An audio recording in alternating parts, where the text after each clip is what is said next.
ভারতে কমছে খরচ, যুক্তরাষ্ট্রে বাড়ছে বাংলাদেশিদের ক্রেডিট কার্ড ব্যয়। যেখানে একসময় প্রতিবেশী দেশ ভারত ছিল বাংলাদেশিদের ভ্রমণ ও কেনাকাটার প্রথম পছন্দ, সেখানে এখন খরচের চিত্র পাল্টে যাচ্ছে। বাংলাদেশি নাগরিকদের ক্রেডিট কার্ড ব্যবহারে ভারতে বড় ধরনের পতন দেখা গেছে। বাংলাদেশ ব্যাংকের সাম্প্রতিক প্রতিবেদনে দেখা যায় ২০২৫ সালের মার্চ মাসে ভারতে বাংলাদেশিদের ক্রেডিট কার্ড ব্যয় ছিল মাত্র ২৭ কোটি ৬০ লাখ টাকা, যেখানে আগের বছর একই সময় এই পরিমাণ ছিল ১০৬ কোটি টাকা, অর্থাৎ এক বছরের ব্যবধানে প্রায় ৭২% হ্রাস হয়েছে।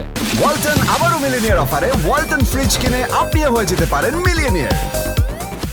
বিশেষজ্ঞরা বলছেন, এই নাটকীয় পরিবর্তনের পেছনে রয়েছে একাধিক কারণ।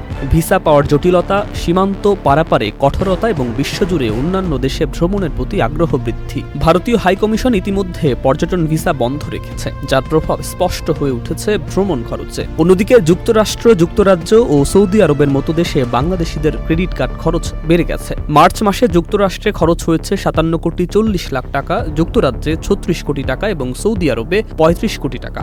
উচ্চশিক্ষা, উন্নত চিকিৎসা, প্রবাসী সংযোগ এবং ধর্মীয় সফরের মতো গুরুত্বপূর্ণ চাহিদাগুলোই এই খরচ বৃদ্ধির মূল কারণ হিসেবে বিবেচিত হচ্ছে। থাইল্যান্ডেও খরচ হ্রাস লক্ষ্য করা গেছে। ফেব্রুয়ারিতে যেখানে খরচ ছিল ৪৬ কোটি টাকা, মার্চে তা কমে এসেছে ২২ কোটি টাকায়। দেশের ভেতরে মার্চ মাসে ক্রেডিট কার্ড লেনদেন বেড়ে দাঁড়িয়েছে ৩৭৫৫ কোটি টাকা, যা ফেব্রুয়ারির তুলনায় ২৬.৫২% বেশি। ডিপার্টমেন্টাল স্টোর, খুচরা কেনাকাটা, পরিষেবা বিল পরিশোধ, পোশাক ও ওষুধ কেনা, ফার্মেসি, অর্থ স্থানান্তর এবং সরকারি পরিষেবায় এই খরচ বেশি দেখা গেছে। সব মিলিয়ে বাংলাদেশের নাগরিকদের ব্যয়ের অভ্যাসে স্পষ্ট পরিবর্তন এসেছে। পুরনো গন্তব্যের জায়গা নিচ্ছে নতুন নতুন দেশ, আর সেই সঙ্গে বদলে যাচ্ছে অর্থনৈতিক সংযোগের গতিপথও। সুকান্ত সরকার, চ্যানেল আই।